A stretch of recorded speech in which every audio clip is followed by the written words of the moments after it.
in the book of Matthew, the life of Jesus, and we were asking ourselves, how does Jesus bring us new life? How does he bring us salvation? But of course, the next question that always arises after you say, all right, this is the new life God gives us, this is the new salvation he gives us, the next question is, well, then how should we live? If we have that gift, how should we be living? And in order to answer that question, we stay in the book of Matthew, this time, for the next few months, not looking just at the main episodes of Jesus' life, but looking at the main blocks of Jesus' teaching. In other words, what we're going to do is we're going to start looking at what he says to those of us who've received that new life, how he wants us to live. And the first of the great blocks of teaching in the book of Matthew is the Sermon on the Mount. And we're going to start with that today. But I want to do something that's different, I think. I do know the Sermon on the Mount is maybe one of the most famous and important and greatest pieces of literature in the history of the world. Very well known. Beatitudes is the beginning of it. We just read that. And of course it repays, therefore, detailed look at every sentence, at every word, and we will look at the parts of the Sermon on the Mount. But what I want to do today is something rather different. I would like to give you a survey. I'd like to give you an overview of the whole Sermon on the Mount. Right here. Nothing up my sleeve. And I want to show you, first of all, what the Sermon on the Mount teaches us, gives you a sort of overall picture of the life it calls us to. Then I want you to see the role of the Beatitudes in that sermon, and therefore give you an introduction to the teaching of Jesus that we're going to be looking at for months now.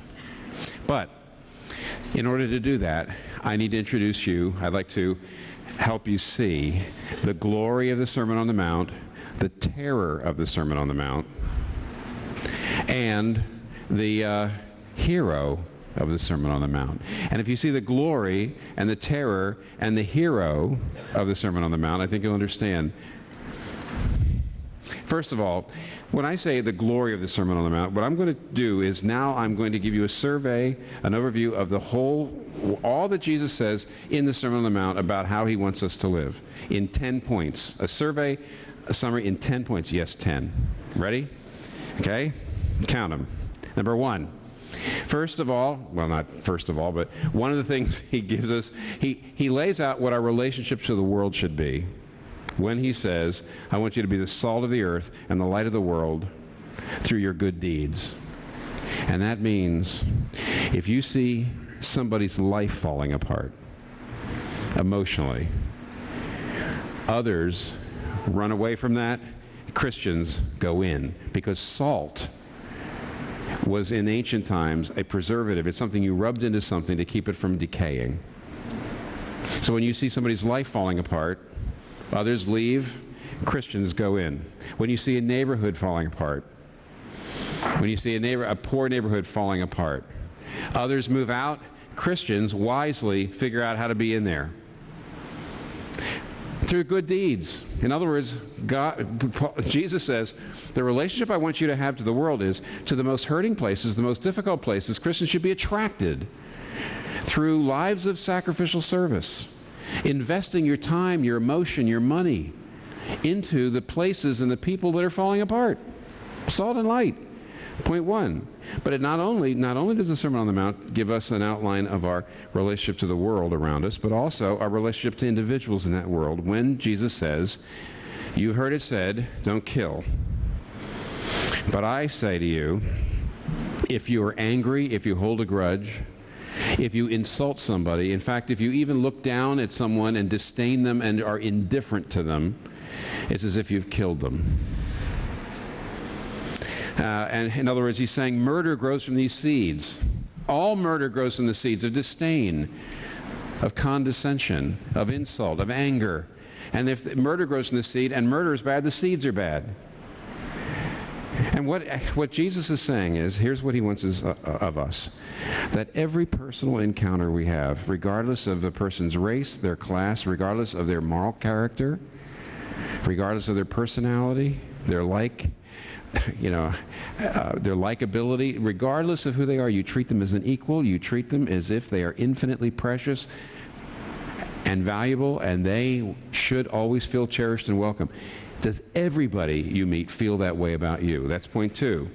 Are you living that way? Point 3 and 4 have to do with integrity. Jesus talks about sexual integrity and speech integrity. First of all, sexual integrity. We will get there. We will get to all these, by the way. When Jesus says, you've heard it said, do not commit adultery, but I say if you look at someone with lust, you're committing adultery. What's that all about? He's talking about integrity. He's saying, I want the body, the soul, and the mind to all be together. Or put it like this.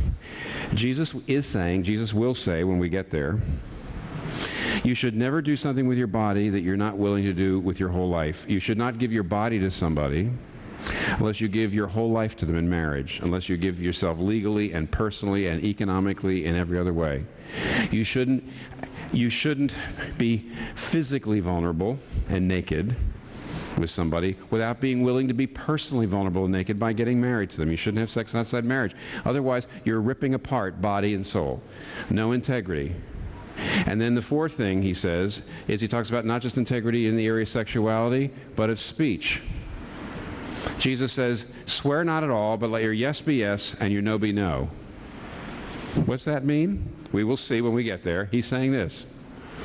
Every yes, every no, every statement you make, every offhanded statement you make should be as truthful as if you just sworn on a stack of Bibles. You're always under oath. Everything you say should be absolutely marked by integrity and transparency and honesty. Everything. How are we doing? Point 5 and 6 have to do with attitude.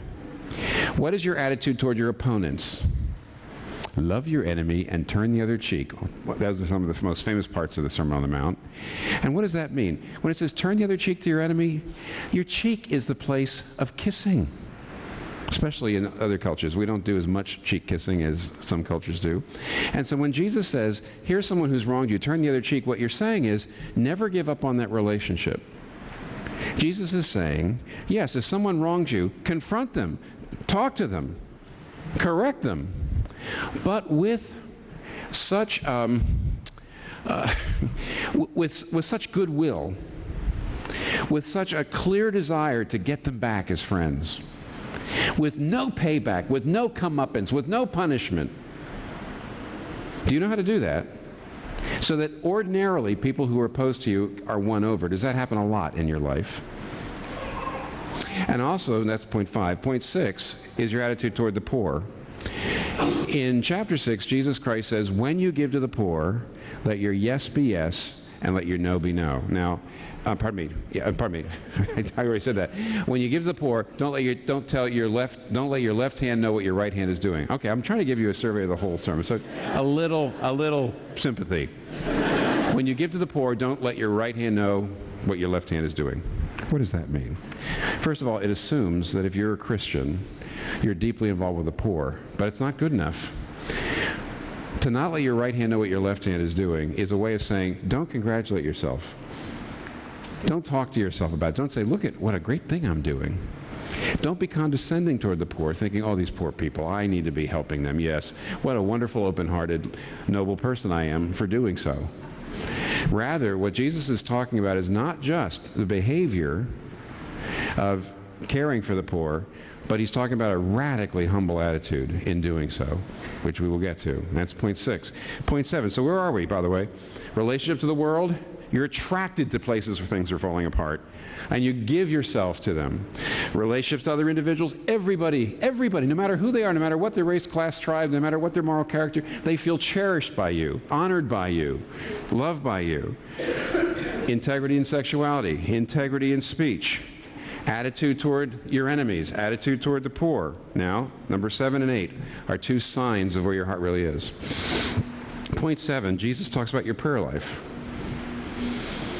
And he says, don't only pray where you're seen, but go into your room and close the door and pray. And what's he saying? Well, when you come here, you pray, because it's part of being here. When you go maybe to your small group fellowship, you pray. But Jesus is saying the real gauge of your heart is this. What do you do in your solitude? When you don't have to do anything, when you're by yourself and no one is making you think of this or that, where do your thoughts just go? Where do they go automatically when you don't have to think anything else? What do you do with your solitude? What do you do in your room behind the closed door when no one is looking? And Jesus says, do you just automatically find yourself thinking about God and praying to God and thanking God for all He's done and glorifying to God for all He is? Do you do that? No, probably not. What do you do with your solitude? You think of things, your mind's always going to those things, and those are your real gods. Those are the real things that turn your crank. Those are the real things that give meaning to your life. That's your real hope, your real consolation. If you don't have a deep, rich, constant, private prayer life, you will see that you may say, oh, I center my life on God, but you don't. You may say, God is my hope, my salvation, but maybe He's not. And that's only point 7. Point 8 is another way to look at your heart is your attitude toward money. He says, don't store up treasure on earth, but where your treasure is, there is your heart. Now, this is almost the same point he's making with regard to prayer now about money. He's saying, look at the things that you most love to spend your money on. Look at the things that you spend money effortlessly on, so effortlessly you have to watch yourself. It just goes like that. What are those things? Those are your real gods, because that's where your heart really is. The way you can see where your heart is by how generous you are to the poor, how generous you are to the mission of God, or how generous you are to your own needs and your own self. If you can't imagine giving radical proportions of your income away, then your heart has been captured by other things besides the Lord Himself. That's point 8. And point 9 and 10, these are other two things. Your attitude toward circumstances. One of the more famous parts of the Sermon on the Mount is where Jesus says, don't worry. Stop worrying about what you will eat. Stop worrying about what you're going to put on. Now look, if you have any kind of heart, if you love people, if you have any kind of concerns, you're going to worry. But what Jesus is talking about is when you have deep anxiety, debilitating, inordinate, and painful worry, it's always a form of pride. Because what you're actually saying is, if you're really worried, you're just eaten up with anxiety, what you're saying is, I know how life has got to go, I know how my life has got to go, and I'm afraid God's not going to get it right. God's not going to get it right. And what that means, therefore, is, again, worry is a sign of where your heart really is. Is that your attitude toward your circumstances? Is it one of such peace because you really trust God? What's your attitude toward the poor? What's your attitude toward your enemies? What's your attitude toward people of different races and classes? What's your attitude toward hurting people? What integrity do you have in sex? What integrity do you have in speech? And lastly, he says, judge not, lest you be judged. And when he says don't judge, he can't mean don't criticize, because that would get rid of about 3/4 of the Bible. All the Bible's doing is saying don't do this, don't do that. It can't be saying don't criticize. In fact, if you don't criticize people that you love, you're obviously not loving them. You're just a coward.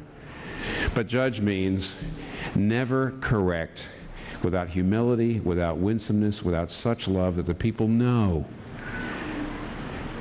Don't, listen, you're judgmental unless when you criticize people, the person says, I don't agree with you, but I know you love me because I can just see it in the way in which you're treating me. So how are we doing? This is the life God is calling you to. This is the life Jesus is calling to. First of all, a life of sacrifice, of joyful divestiture of your time and of your money, pouring it out into people. It's a life of integrity in the area of sexuality and speech. It's a life of such love that everybody you talk to feels honored and never disdained or ignored, really. A life of such trust in God that you don't ever worry or are stingy. No wonder, right in the middle of all this, Jesus Christ says that if you live like this, you will be the light of the world. Of course you'd be the light of the world. If you're in a dark place and suddenly the light comes out, it's just, the contrast is astounding. What a contrast we would be to the rest of the human race. But are we? Are we? Which leads to the second point. If you're going to understand the Sermon on the Mount, you must understand the glory of it. And I just gave you a kind of overview. It's breathtaking. It's life at the highest. But secondly, if you really look at the glory of it, you will start to feel the terror of it. In the 19th century and the early 20th century, and to some degree today, but more so in those days, there was a message about the Christian faith that had a lot to do with the Sermon on the Mount. And the message went like this. In fact, probably most churches in Manhattan would have been talking like this in the end of the 19th, early 20th century. And this is what the message was. They said, well, you know, we're modern people. It's very difficult for us to believe in miracles, the resurrection, things like that. But we don't have to believe all the old doctrines and dogmas of Christianity. We're modern people. We struggle with that. We don't have to believe that. To be a Christian means you look at the Sermon on the Mount and you say, there, look at that life of love and that life of peace. And if you can live according to the Sermon on the Mount, if that's your ideals, if you say, that's how I live my life, you're a Christian. You don't have to believe all the dogma and the doctrine. It's the ethics that matter. It's living according to the Sermon on the Mount. That's it, because it's such a beautiful, wonderful picture of human life. Now, anybody who says that about the Sermon on the Mount, it's a wonderful, beautiful picture of human life, let's live like that no matter what you believe, has never really read it. Virginia Stem Owens, a Christian writer and author, has over the years taught at various times literature at universities. And some years ago, she was teaching a course at a major university, a big university, I think. And she decided, as part of her literature course, to give this assignment to her students, to read the sermon. They all had to read the Sermon on the Mount and write an essay about it. What she found out was that almost none of well, first of all, some of her students had never heard of it. And none of them had ever read it. And none of them really had much of any kind of acquaintance with it. So she thought, well, this is interesting because it will be new. It'll be interesting to see what they say. When the essays came in, she was surprised, though she said I probably shouldn't have been surprised. When the essays came in, she found they all hated it. Here's two excerpts. One essay said this, quote, "I did not like the Sermon on the Mount. It made me feel like I had to be perfect, and no one is." And here's another excerpt. "The things asked in this sermon are absurd. To look at a woman like that is adultery. To be angry or insult somebody is murder. Those are the most extreme, stupid, and unhuman statements I have ever heard." And Virginia Stem Owens says this, "Finally, she realized biblical illiteracy had come to the point in America where people were able to respond to Jesus without filtering it through 2,000 years of cultural haze. Honest, ignorant ears can finally hear the Sermon on the Mount as it is, and it's terrifying. It's disgusting." You say, well, why would it be terrifying and disgusting? I'll tell you why. First of all, it gives us a picture, and we have to admit that the way Jesus Christ says people should live is the way we want all the people around us to live. In fact, as you read through it, you realize that your whole life you've been demanding that the people around you live like that. And yet, it is so detailed. I mean, the students felt it. It's so detailed. It's so clear. And it goes into the motives of the heart as well. It is so clear and so compelling that anyone who reads it realizes, I can't do this. Anyone who reads it realizes that this is what I want other people to do, and this is the kind of world I want to live in, and yet I myself fall infinitely short from the very thing I know that people should be doing. This is human life the way it should be lived. This kind of life of love, this kind of life of integrity, of peace, and of justice. This is how human beings should live, and we're not like that at all. And David Martin Lloyd-Jones, in his great book on the Sermon on the Mount, and he was an older man. I mean, he died in the 80s, and he was old in the 80s, which means he lived through a big part of that time in which everybody was saying, oh, you don't have to believe the doctrine about Christianity. Just follow the Sermon on the Mount. And he says, anybody who says that you just have to follow the Sermon on the Mount has never read it. And he says, if you really read it, and you understand what it's saying, and you realize what it's demanding, any thoughtful person will say, God, save me from the Sermon on the Mount. Get it away from me. It threatens me, it exposes me, it reveals me, and it condemns me, and it does. And if I try to obey it, it will crush me.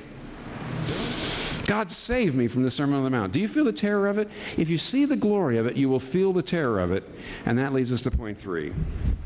Because the glory and the terror of the Sermon on the Mount should push you toward the hero of the Sermon on the Mount. And finally, we get to the Beatitudes. Now, what is extremely important to see is there is a way to embrace the Sermon on the Mount. There is a way to read it and embrace it and have it inspire us and have it be the foundation of the way in which you live your life. There is a way of doing it, but here's how. David Martin Lloyd-Jones in his book points out that it's a huge mistake to think that the Beatitudes are exactly the same as the rest of the sermon. See, the rest of the sermon is all about how you should live your life. And if you look at the Beatitudes as just a few more things telling you exactly how you have to live your life, and there are things in here, being merciful and being a peacemaker, those are behaviors. But what Lloyd-Jones points out, and I think this is absolutely crucial, is he says the Sermon on the Mount assumes something has happened to you. The Sermon on the Mount will make no sense, it will crush you completely unless something has happened to you. There's been a change of heart. You have received a radically new relationship with God. And therefore, you can't go to the rest of the sermon unless you go through the Beatitudes. And the Beatitudes depict not so much a set of behaviors, but a new kind of person. It would be fairly easy to look at this as a description of different groups, right? Well, there's the mourners, and then there's the meek, and there's that.